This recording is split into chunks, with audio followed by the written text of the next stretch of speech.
Creepypasta, El Chavo del Ocho Infierno.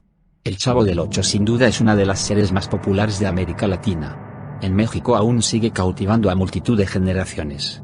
Y es que la serie tiene un encanto especial, con personajes notables y divertidos que han hecho y hacen reír tanto a niños como a adultos.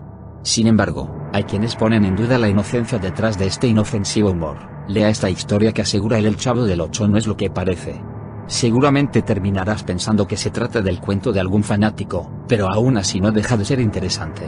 Sartre escribió en su famosa obra Entre cuatro paredes, de 1945, que el infierno son los demás.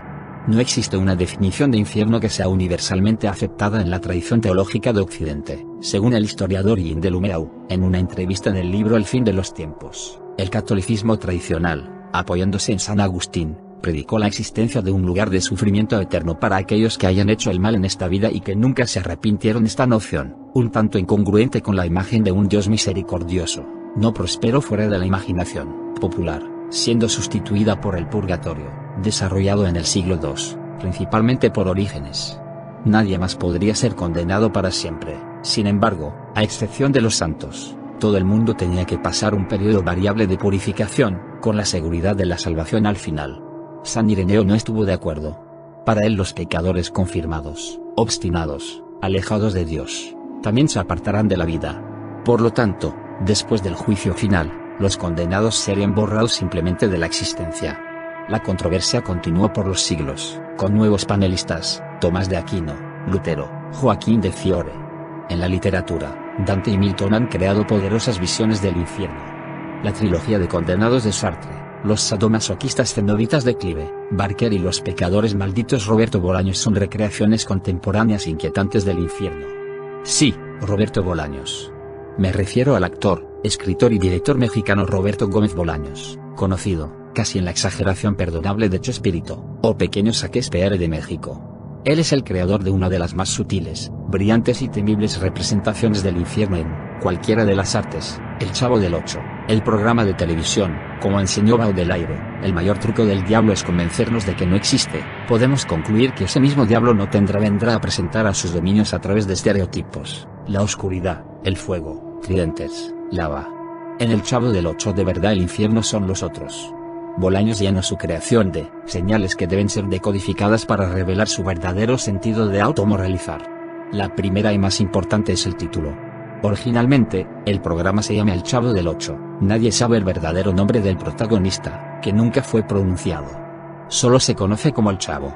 El nombre en sí es una adaptación brasileña de la palabra Chaves, una palabra corrompida de chavo, que significa maldita. Es cierto que un niño, o chavo es aquel que hace maldades, le trastoca el orden de lo que es moral y socialmente aceptado como correcto. En la interpretación libre, el chavo es un pecador. Por lo tanto, la serie trata de pecados. No de pecados mortales, de lo contrario sería muy difícil de que los personajes generaran simpatía, sino de pecados capitales. Contrariamente a lo que muchos creen, el protagonista no vive en un barril, sino en la casa con el número 8. Estando huérfano y sin hogar, fue recogido por una mujer mayor, que nunca fue mostrada, y que tal vez no exista. Si la muerte existiera de forma material, el número 8 estaría sutilmente asociada a ella. Solo se tiene que voltear el número 8 y se obtiene el símbolo de infinito. La muerte es infinita, porque no hay vida antes de la vida y después de la vida se pasa de nuevo a su estado anterior. La vida puede ser medida por el tiempo, antes y después es, por definición, infinita. Nada infinito, gracia infinita, purgación infinita. Esta vecindad del Chavo no es más que un pedazo de infierno, especialmente preparado para recibir a sus invitados, muertos y condenados en el juicio final. Una variante cómica, de Entre cuatro paredes, donde dos mujeres y un hombre, además de un mayordomo. Donde el Sartre comunista no tuvo en cuenta el carácter representativo de la clase proletaria, se ven obligados a soportarse unos a otros para la eternidad, en un ciclo interminable de acusaciones y violencia. No es difícil imaginar la escena. La Chilindrina molesta a Kiko y le hace pensar que su padre es el agresor. Desconcertado llama a doña Florinda, quien descarga toda su rabia en don Ramón, mismo que después descarga su coraje en el Chavo y este a su vez agrede al señor Barriga, que llega a cobrar la renta a la vecindad. Mientras tanto, el profesor Girafales, ardiendo de deseo, llega a beber café, con un ramo de rosas en su regazo, sin sospechar la causa, motivo, razón o circunstancia de tanta repetición. El escenario es un laberinto rizomático, sin centro, sin principio ni fin.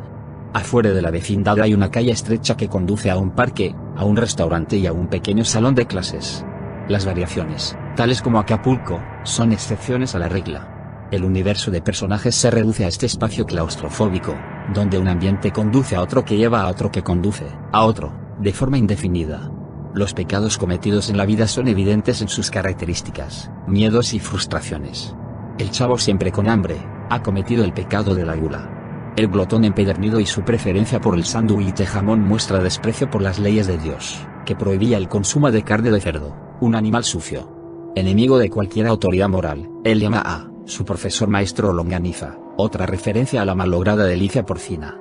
Don Ramón, que trabaja en exceso para no trabajar después, cometió el pecado de la pereza. Constantemente requiere redoblar los esfuerzos de escape, para no pagar los indefectibles 14 meses de renta. Estos nunca se convierten en 15 meses, lo que indica que el paso del tiempo está suspendido. No es necesario recordar que 7 más 7 es igual a 14 y que, en la tradición de Cristo, 70 por 07 simboliza el infinito. De manera similar al 8, el signo de suma se convierte en multiplicación. Dios habita en los detalles. La codicia del señor Barriga es obvia. ¿Quién más podría cobrar el alquiler mensual casi todos los días? Los golpes que recibe del chavo al llegar a la vecindad son parte de su castigo. El pequeño marinero, Kiko, el niño más rico, es impulsado por la envidia. Cada vez que veía a uno de sus vecinos más pobres disfrutar de un juguete estropeado, la codicia le provocaba alegría y iba por uno de los suyos, siempre más grande y mejor, pero nunca le daba satisfacción. El juguete del otro, a pesar de ser claramente inferior, siempre parece más interesante. Un círculo vicioso de la envidia, nunca saciado. La Chilindrina está marcada por una personalidad intolerante, enojada. Imitando a Goofy, que utiliza el coche como un arma agravante de su ira.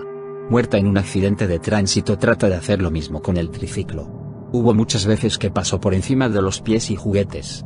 Pero la musa que canta a la ira del poderoso Aquiles no le da importa la ira de la insignificante Chilindrina. Siendo la más débil y más pequeña físicamente de la vecindad, solo puede llorar y llorar y llorar. Doña Florinda y el profesor Girafales son unos libertinos del tamaño del Marqués de Sade y Mesalina, o ellos mismos.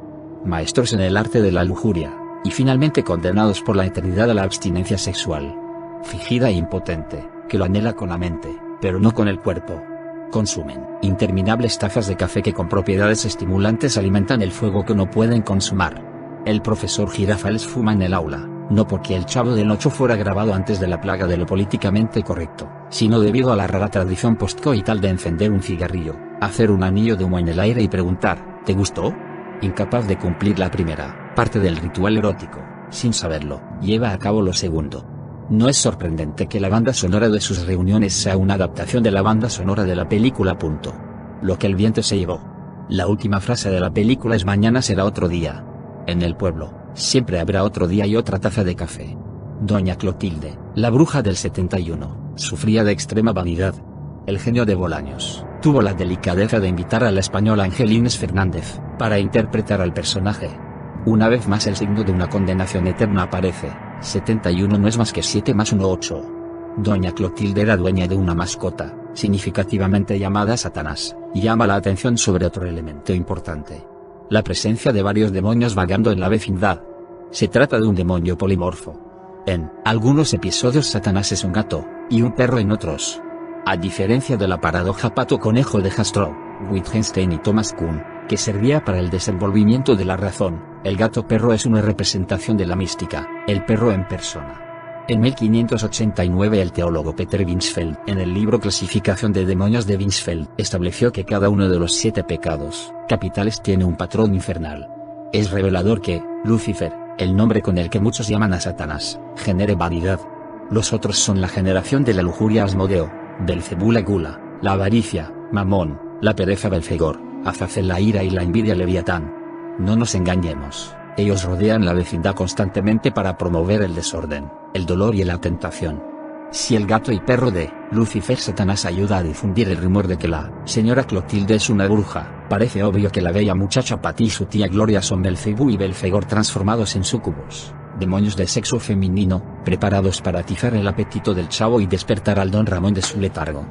A su vez, el galán de las novelas Héctor Bonilla, quien visitó la vecindad, es nada más que Asmodeo en forma de incubo, demonio de sexo masculino, con la misión de romper la relación de la pareja de libertinos castrados.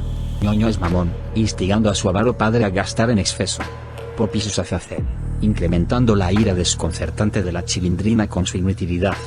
Godínez es Leviatán avivando la envidia de Kiko, con sus respuestas certeras e involuntarias al maestro Longaniza. Los personajes de poca relevancia, como Doña Nieves, Señor Hurtado, los jugadores de yoyo, los estudiantes anónimos de la escuela, los clientes del restaurante, el personal del parque y la fiesta de la buena vecindad, y otros complementos, son entidades demoníacas más pequeñas, que funcionan para crear la ilusión de normalidad. De hecho, los que frecuentaban la vecindad parecen atrapados de su condición. Los adultos por ser altamente centrados. Y los niños sufriendo una doble maldición, la condición de una regresión infantil, tal vez como un reflejo de la inmadurez emocional que los llevó a una conducta pecaminosa. Mientras que muchas personas sueñan con tener la experiencia de la madurez en un cuerpo joven, ellos se quedaron con el cuerpo que poseían a la hora de la muerte, pero no con su experiencia. Estas son las sutilezas de la burocracia infernal. Jaimito el cartero, en su papel como portador de mensajes, es el único representante de este lado.